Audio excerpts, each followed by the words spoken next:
that visually represents speech sounds using symbols from the International Phonetic Alphabet, or IPA. So IPA is a special alphabet designed to help streamline possible variations in pronunciation. It's a standardized system of phonetic notations that provides a universal framework for accurately representing the sounds of spoken language. It shows how words are actually pronounced, not how they are spelled. This system is important because it offers a standardized and consistent way to represent pronunciations across different languages and dialects. And it's also helping learners understand sound patterns, improve their pronunciation, and communicate more clearly. By separating sound from spelling, phonetic transcription allows learners to focus on the accurate productions of sounds, including stress and intonation. It also plays an essential role in fields such as linguistics and speech therapy. The main difference is between the English alphabet and phonetics alphabet, such as the International Phonetic Alphabet, or IPA. The English alphabet is a 26-letter system used for writing, while the IPA is a much larger, universal system where each symbol represents a single, distinct speech sound, and also providing a precise and consistent way to transcribe pronunciations for all languages. In this section, I'm going to introduce several IPA symbols and explain how to pronounce them, including which speech organ we use. Alright, let's get started. So, there are three kinds of symbols in IPA: consonant symbols, vowel symbols, and diphthongs. I will explain the consonant symbol.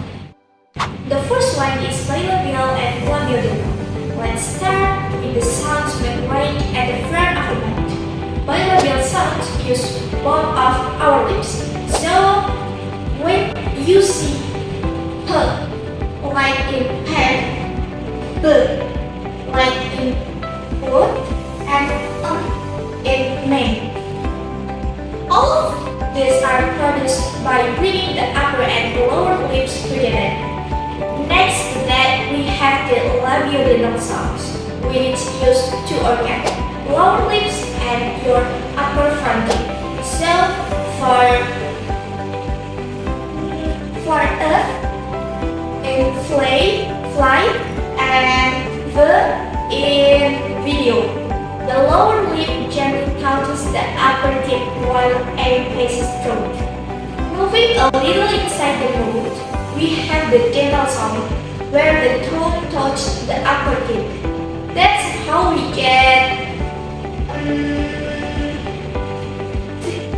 for T, and then T for this.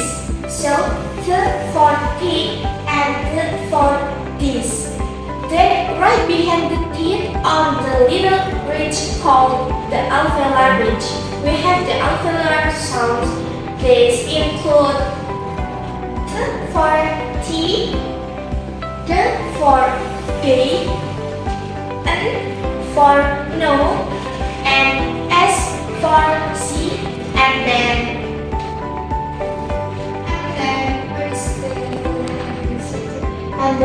Z for zoom.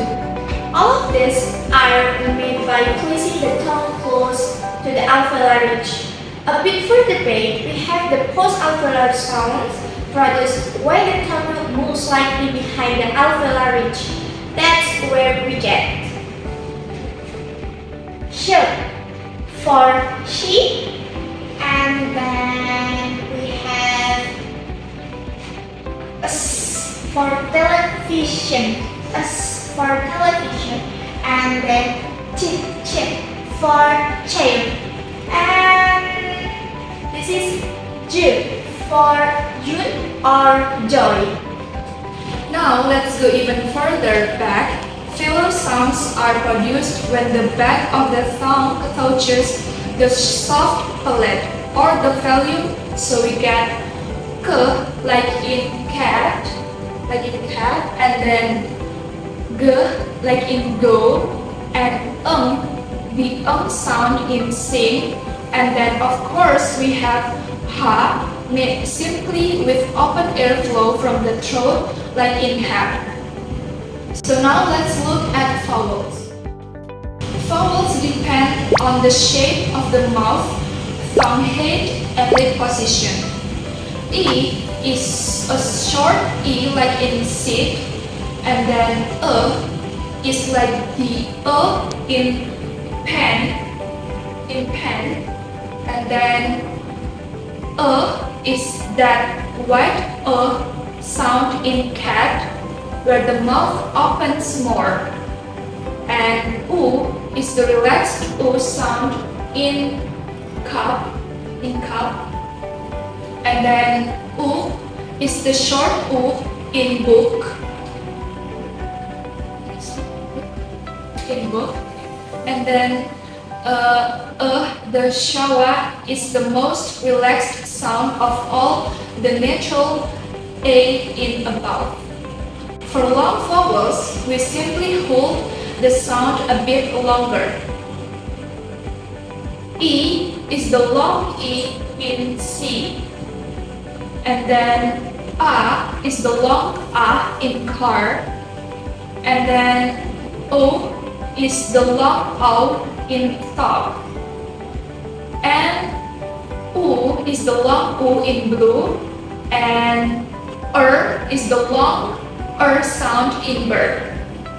And then now we'll move to the diphthongs. So diphthongs are sounds that glide from one vowel position to another.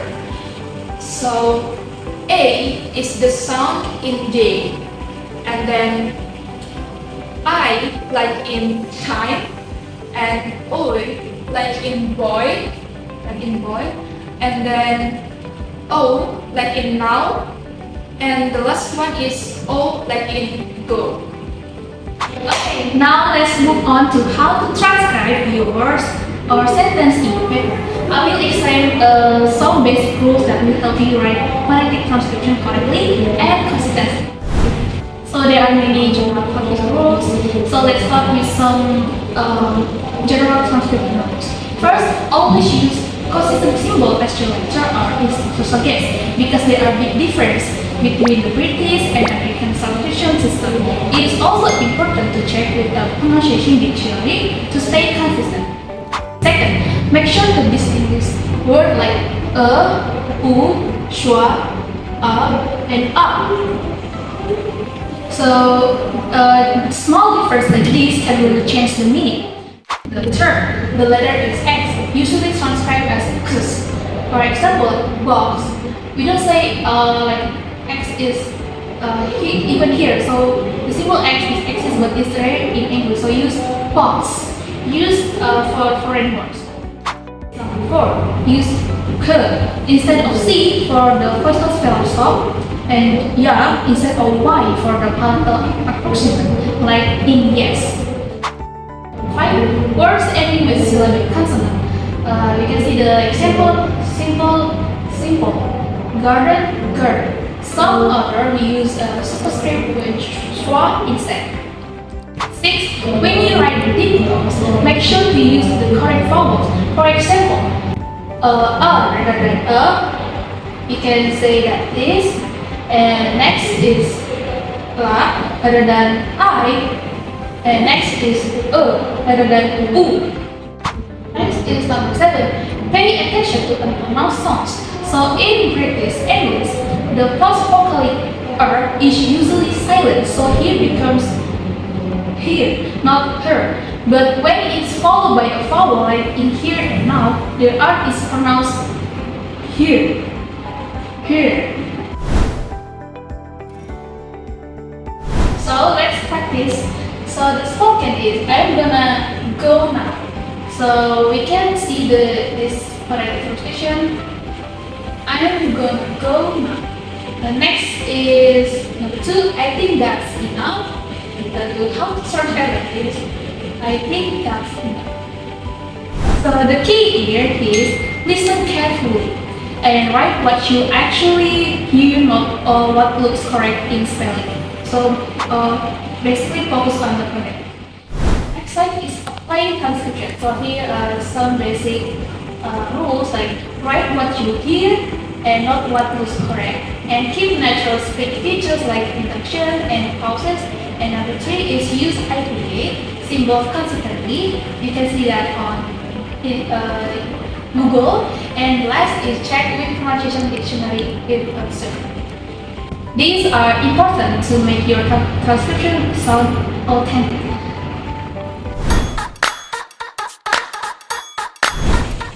After learning the phonetics, let's give it a try. Welcome to our mini IPA listening video. You can pause the video to think about the answer. So let's get started. The first question is, what word is this? You can pause the video to think about the answer. So the answer is cat, because the word K plus A plus T make the word cat. Next, the second question. Which sound is this? So the answer is the word sh, like in she or shower. Is the quiet sh sound. Next, the third question is guess the word. The answer is phone. Even though the spelling is P-H-O-N-A, the sound is phone. Next, the first question is, what word do these sounds make?